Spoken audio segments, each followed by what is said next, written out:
Today we'll be looking at a retirement case study for Doug and Teresa, a couple who had saved $2.8 million. They were 61 years old and they found they still couldn't retire. Despite what most financial calculators say, having millions doesn't always equal retirement readiness. Over our years in retirement planning, we've worked with many clients who hit their magic number, but discovered that raw savings alone don't tell the whole retirement story. That's exactly why we're making this video today, to show you why even $2.8 million might not be enough and what else you need to consider before retiring. So let's get into it. I've been getting a lot of feedback from folks watching the channel asking for some more case studies, so I think this is going to be a really good one, and we're going to cover some great information that I think you're going to be able to get a lot of just broadly helpful information as you're thinking about planning for retirement. So this case study, based on a couple living out of the Dallas area. Doug and Teresa changed their names, of course, but first they wanted to retire because Doug's health was not doing well. His work, the stress was literally killing him, and he was, saw himself as a provider, really trying to stick it out to at least 65 so they could have health insurance through Medicare. And yeah, it was literally killing him, but he's trying to put on a brave face, a strong face for Teresa. Now, aside from Doug's health, they really wanted to have more free time, so retirement would be nice if possible. They have a son who lives overseas and wanted to be able to visit him more often, especially because they have a new granddaughter. And so that's something they'd really, really like to be able to do. So retirement, obviously, it would be awesome if they could make it work. Now, up to this point, Doug and Teresa had been working with another financial advisor. And what led them to talk to me is they just had a bunch of frustrations. And I would call these around not getting good answers, specific answers, getting a detailed plan. They were getting a lot of rules of thumb, which, if you're familiar with how I think about that, they were getting a lot of ROT, rules of thumb. They were getting a lot of rot, okay? And it wasn't helping them. So they'd sit down with their financial advisor and look over charts, look at projections. They'd talk about their investment allocation, and they would always bring up retirement. It would always come up in conversations, and they would get kind of these, smug answers of like, hey, you guys are doing great. You're on track. You're making so much money. You're saving so much. Portfolio's doing great. You're good to go. Just, you don't even need to worry about it. Well, maybe they didn't, but they kept worrying about it because they didn't have the specifics. Questions around where was their income going to come from? How were taxes going to work? And every time they brought these more detailed questions, the financial advisor just essentially said, you know what, you're going to have enough money. It's really not going to be a problem. And so after, frankly, years of this, of asking questions, specific questions, and getting just rules of thumb, unhelpful answers, they decided, you know what, we need to start talking to other people, getting more educated about this, which led them to talk to me. So let's jump into their situation. Up to this point, they saved about $2.8 million, and as they ran projections for retirement, just assuming, 4% wanting to retire right now, it was not going to generate enough income for them. And on top of that, they weren't even sure how they were going to pay for health insurance. So they assumed the worst, that it was going to be thousands of dollars. And they're looking at this kind of impossible situation of, hey, we need to retire, or we really would like to for a couple of great reasons, but we're not going to have enough money.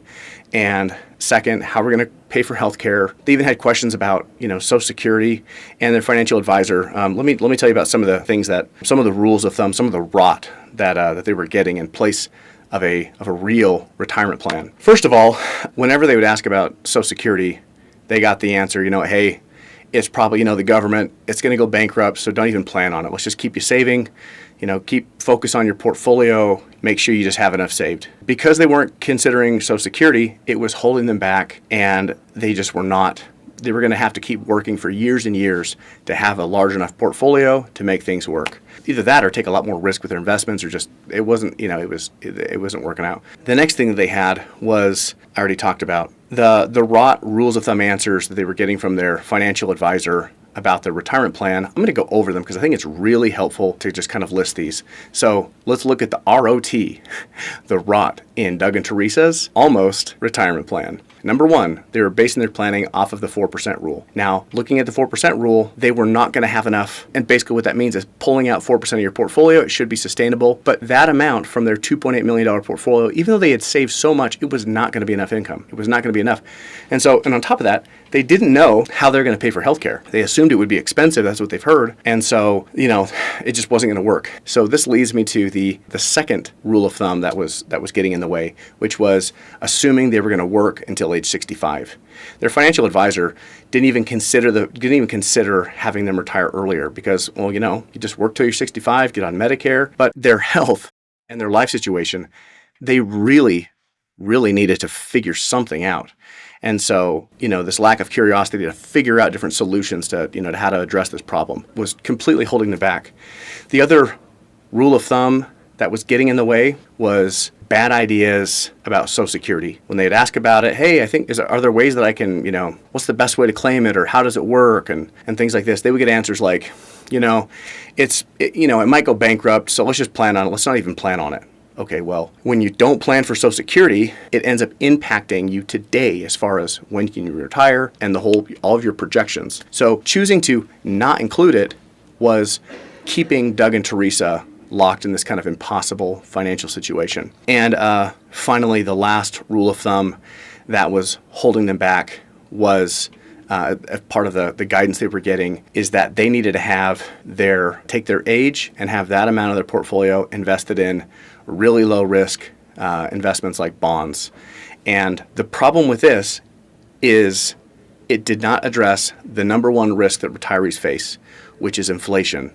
Over time, especially for somebody retiring early, you need to have a plan that is structured to give you the best chance to not only maintain your spending over time, the same amount, but it needs to be able to increase over time so that you can have an inflation adjusted, cost of living adjusted income, far into your 90s. So because of that rule of thumb of, we just automatically get more conservative, they weren't even sure if the 4% rule was going to work for them because what they were projecting with returns were even lower than that. So they felt like they were in this impossible situation, weren't sure how to plan things. Let's cover these things. I want to jump into addressing each of these rules of thumb and how we built a plan that actually addressed their needs. Number one, I don't talk about this a lot, but let's look at investing. So I'm going to jump over to a chart. This chart is put together by my old friend, Craig Iselson. He's a professor of mine. You can look up lots of stuff about him online, and he does a lot of great stuff that he publishes on investing. I don't normally get into a lot of this stuff in my YouTube videos, but I thought I would. He sent me over a PowerPoint. I have no kind of business affiliation with him at all, but he sent me some cool PowerPoints. So one of them addresses this topic specifically. So I'm going to show it. So this first rule of thumb that I want to address is really touching on, this is going to address the investment, the mistake about you take your age, invest that number in bonds, and then the rest in cash. So in their case, what that would mean, retiring at 61, they would have a portfolio that was basically 61% in bonds and cash, very low risk type investments. And the rest, 39-40% would be invested in a diversified portfolio of stocks. Now, this is not an endorsement of Dr. Iselson and his stuff, or investment advice. This is just for educational, demonstrative purposes. So, what we're looking at here, this is really interesting. We're looking at a survival of a portfolio that started in 1999 going through 2023. And this is a really great time frame to look at because it encapsulates two of the worst kind of stock market crashes that we've seen, over the last 100 years. So you have the tech bubble, then you have the great financial crisis, and even you've got COVID in here, the drop in there. So really three big drops. So as far as stress testing a plan, or stress testing an investment mix for retirement, this is a great 25-year period to look at. So starting with a portfolio, and we're just saying starting with a balance of $250,000, 25 years. How would that portfolio would have survived? And I think, actually, if we look at assumptions for this analysis, so starting with $250,000, really the amount doesn't matter. It's, because we're doing percentages, so that's what really matters. Now, these retirees are going to take out 5% per year. And hey, we got a deal with inflation, so 3%, is kind of average around there. Inflation over the last 100 years, about 3% per year. And so what we're going to look at is how would different kind of investment mixes have stacked up or done under that situation. So what's interesting is pulling out a 5% distribution rate and with a 3% cost of living adjustment, the starting balance is $250,000. This person would projected that they would withdraw a total of $455,000 over that period of time. Kind of cool, right? So anyway, let's look at the different investment mixes and see how they would have held up. All right, so right here, very conservative. In fact, let's just look at these two. So this top portfolio, full orange there, this is one that's invested 100% in cash. And you can see that the IRR, the internal rate of return of this portfolio over the 25-year period of time was about 2.48%. Well, no surprise if you're starting with, taking out 5% per year and making adjustments for inflation, they would have run out. And in fact, they ran out after 20 years with this investment mix. Okay, well, what if we had not just cash, but a little bit of bonds here, 50-50? Well, a little bit higher return, but you can see they would have run out of money after about 23 years. Now, let's flip to the other side because, the point I wanted to make was about investing too conservatively, but hey, while we're here, why not? I just can't help myself. Here on the bottom as well, there is a downside. If you think, okay, well, I'll just invest in 100% stocks, right? The S&P 500, because, over long periods of time, great returns, so that should be fine. Well, it is a lot of the time. It actually works a lot of the time, but the problem is that if you happen to have the bad luck of retiring during your retirement, you have multiple back-to-back bad market returns. That sequence of returns that we call it, or kind of the order of when the returns happen, can really whipsaw you and take your portfolio down. So in this situation, ran out after 22 years. So I don't want to really focus too much on, the 712 portfolio. If you're interested in that stuff, that Dr. Richardson puts out a lot on that. And not an endorsement for me or whatever, but just good information. And I think the thing that I want to kind of illustrate here is the power of having a diversified portfolio that has the right investment mix, that it can at least earn enough to overcome inflation. So you can see in both of these scenarios where, the retiree had an investment mix that was more diversified, a little bit more in stocks, a mix of stocks and bonds, that in both of these cases, they were able to get through the full 25 years with inflation-adjusted income, and at the end of the 25 years, still have some money left over. And, in this case, about $73,000, and in this about $416,000. So, anyway, so the whole point, the rule of thumb that this addresses is investing too conservatively. If you invest too conservatively, you will not be able to defeat the biggest, most dangerous enemy financially in retirement, which is inflation. You have to structure your investments so that you have at least a fighting chance to keep your portfolio growing and providing income for as long as you live. The next piece of bad advice that they were getting was around healthcare. Their advisor was telling them, you know what, you have to basically work until you're at least 65 so you can go on Medicare. Doug and Teresa, they were looking at COBRA options. Okay, we could maybe get some of our health insurance through work extended. Doug was looking into that, but he found that it was quite expensive. And that's usually the case, it's pretty expensive. But instead, what we ended up doing is looking at creating an income plan that was tax efficient, where we looked at all of Doug and Teresa's assets, and we looked at their income sources so that we could manage not only how much income they had from month to month in retirement, but we could actually manage how much of that income shows up as taxable income. I'm not going to go into a lot of detail about this for this specific video, but subscribe to the channel. I'm always putting out videos about this. So and there's some others on the channel right now that go over this in a lot of detail. So when it comes to income, just because you're receiving $1 into your checking account doesn't mean it shows up on your taxes. So, some money, if you take it out of a retirement account, you have to, it shows up as taxable income. But then if you have something like a brokerage account, then some of that money has already been taxed. And so you can manage, what investments you sell and what you take out. And, you'll have to pay taxes on dividends and interest, but you have some flexibility as to what you recognize or not. So looking at their income plan, we were able to figure out a way to manage their taxes so that we could actually save money on taxes, but also manage how much subsidy they could get for healthcare. So let's look at some plans that applied to them for their area. So they live in the north part of the Dallas metro in the Frisco area. So we're just looking at some plans for a couple, a husband and wife, 61 years old, a family plan, looking at the total monthly premium of a couple different options. All right, so here we are on trustyhealthcare.gov. Just went into the website and previewing plans for 2025.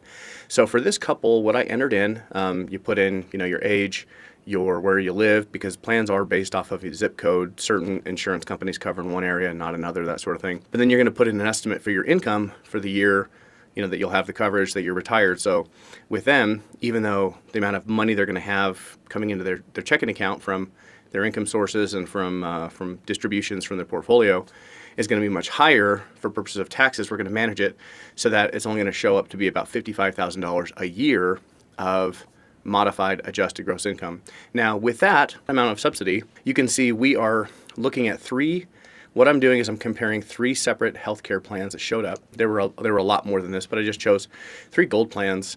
So first thing I want to point out is that if you see right here, what this shows is that basically they qualify for a tax credit of $2,079 a month.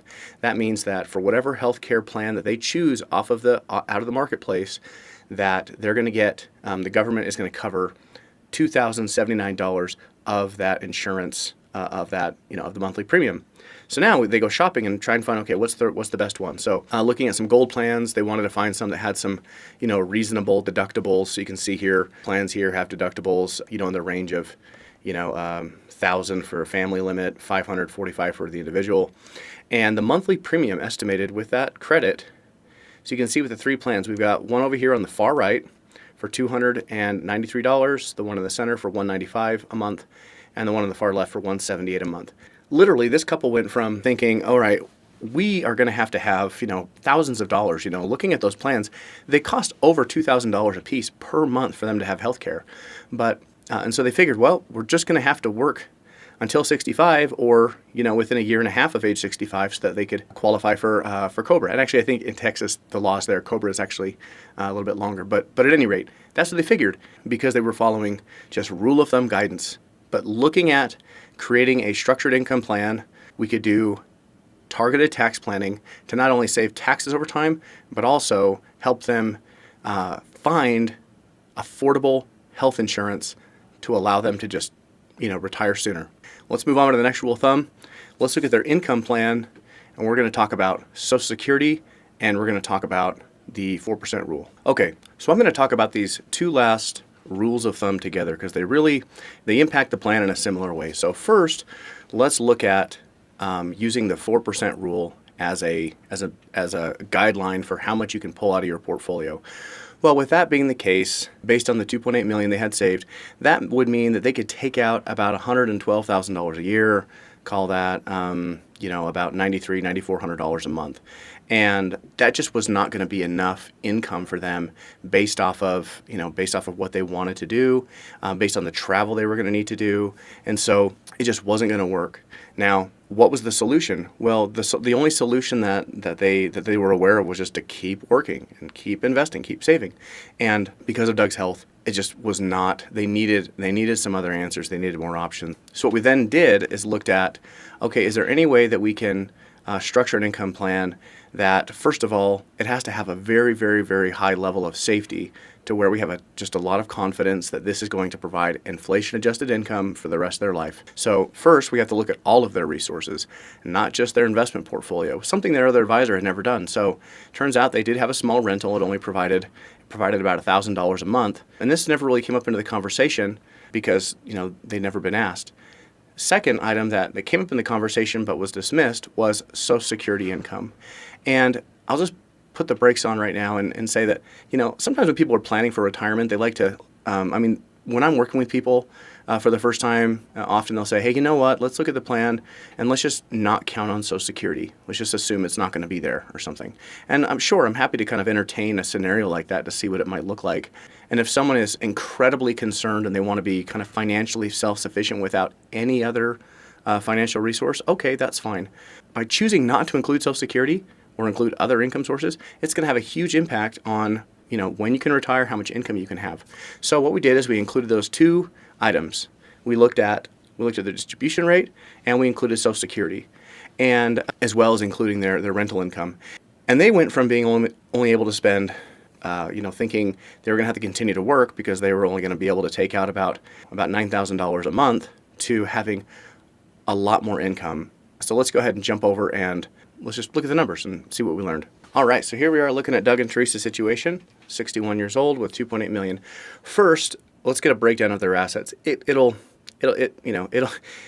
matter for the example. So they have $2.8 million saved in their portfolio. And as a baseline, we wanted to have the assumption that when they pass away, they would have they would still have the same amount in their portfolio.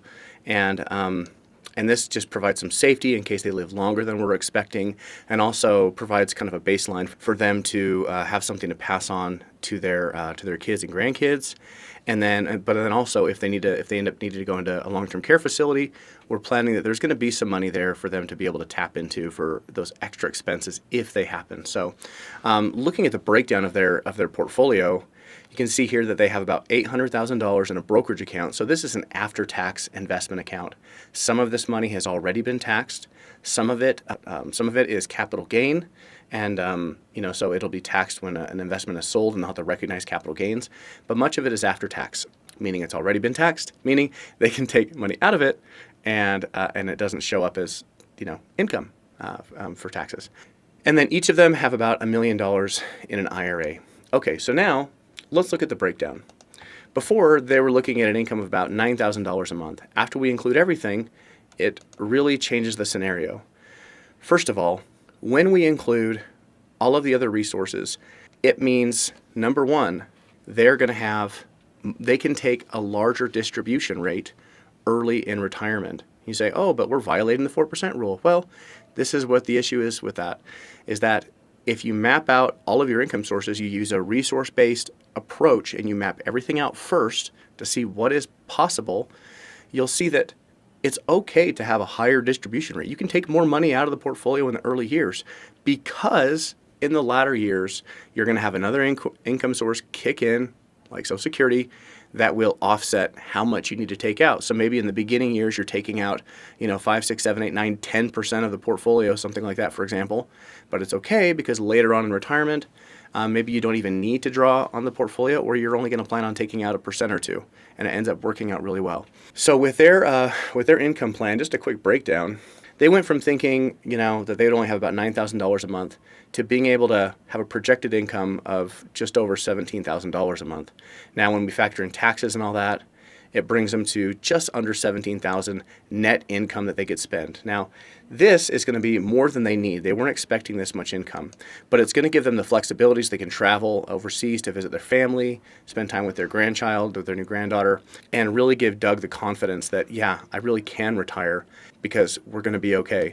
Let's map out the cash flow and look at this to just kind of give you an idea of what I'm talking about here. So looking at this graph here, this purple represents distributions from the portfolio. So here's the timeline, and we're looking at a monthly income amount. So the purple represents distributions from the portfolio. The blue represents rental income. Now you can see in the beginning, they're taking out about $16,000 a month just from the portfolio. Now, because much of this is from the brokerage account, it means that they're going to report a low income, and now we can have essentially, they're getting over $2,000 a month from the government to cover their healthcare expense, or cover a big portion of it. So that went from being something that was going to be an extra line item of expense for them to being something that is actually, aiding them in their early retirement. So as we go along, you can see that they have this larger distribution, but then you can see here this light blue that represents Doug's Social Security. Doug, at 67, he claims his Social Security. And Teresa, in this scenario, happened to delay until age 70. That's what ended up working out the best for them. So they keep going along and along, and you can see that now, at this point, their portfolio is maintained. It's still there, but now from the portfolio, they're drawing less than 4% from the portfolio. We're only looking at maybe $6,300 a month that's coming out of the portfolio. So now you can see why relying on these rules of thumb can really hold you back in your plans for retirement. Everyone's situation is completely unique, and you have to look at the details. Everyone has a different mix of assets. Everybody has a different mix of different income sources. Your lifestyle and your expectations, everything is different.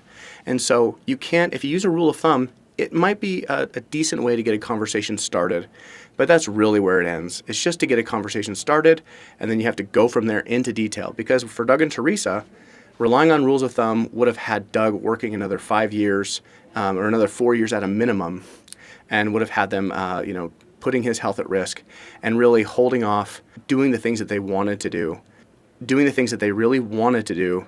And what was especially tough about that is it was things that they had earned and they could afford. So I hope that's been helpful. And now that you know why even $2.8 million might not guarantee a comfortable retirement, you need to understand one thing. Your account balance is just a small part of your retirement readiness. You can't walk away from this video thinking that any specific number automatically means that you're ready to retire. It also means you can't walk away from this assuming any number means you can't retire. The truth is that a successful retirement has less to do with your total number and more to do with how your wealth is structured. Between tax efficiency, withdrawal strategies, and risk management, we found that proper planning matters far more than your account balance. With this in mind, I created a free quiz that takes all of this into consideration to see if you're on track for retirement. To get started right away and learn more about your actual situation, click the link below to book a call. And I'll see you in the next one.